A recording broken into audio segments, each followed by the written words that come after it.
Let's get even more specific on the consumer now from none other than luggage maker Samsonite. They just reported mixed results overnight with the Hong Kong listed shares falling nearly 5%. Sales were actually a bit shy in North America, also in Asia, and stronger than expected in Europe and Latin America, thanks to strong summer travel demand. Joining us in a First on CNBC interview is Samsonite's CEO Kyle Gendreau. Kyle, welcome. Thanks for joining us. Hi, Kelly. Thanks for having me. So I'm excited to meet you. I was going to say we're having some outstanding results. I can't wait to talk about it. Indeed. So let me just start, not to be a downer, but why was North America a little lighter than expected when we thought it was, the summer of revenge travel and all that? I think we're seeing a very strong trend for travel generally across the globe. What we're seeing in North America, and I would argue in Europe too, some normalization of travel levels. So we're seeing that the business started to recover earlier than other parts of the world. So at the end of 21 and clearly into 22, we saw some pretty steady recovery. And we're just starting to kind of lapse that time period where we're seeing mid to upper single digit growth still in travel in North America. Europe's actually closer to 20%.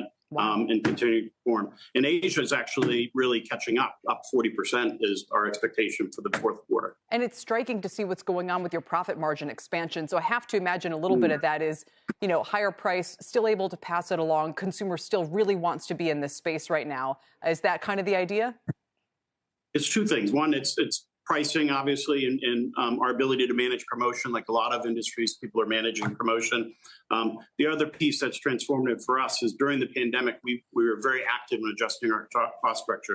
If you can imagine, the business was heavily impacted, and we carefully went through the business and adjusted our fixed costs. And so you're seeing a mix of amazing margin expansion, particularly with brands Tumi and Samsonite moving at a faster clip than American Tourister, and our cost structure fundamentally different. So we're really delivering what I would say record performance on gross margin, and our EBITDA margins and our net income are just incredible, strongest we've ever had. Do you think that there's going to be so we're going through this with the physical side now where there was real big splurge during the pandemic, then a normalization. Are you just later in that cycle where there's been a big splurge on travel, but then we're going to see some normalization and kind of be talking about the flip side of the coin a year or two from now?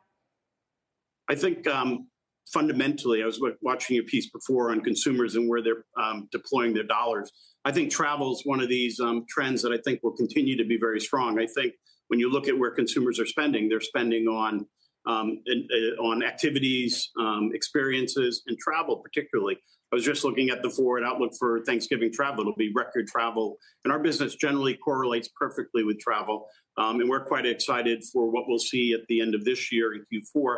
We're waiting to see holiday, like everybody, what holiday is going to do. But I think the travel trends, I think, will continue to be strong. Our business is perfectly diversified across the globe. And so we can really see this amazing movement in Asia. I'm sure you'll ask about China, so I'll just jump to China. China is up 13% for us and slowly recovering on international travel out of China. So I think and into China, that's going to fuel a good story for us next year as well.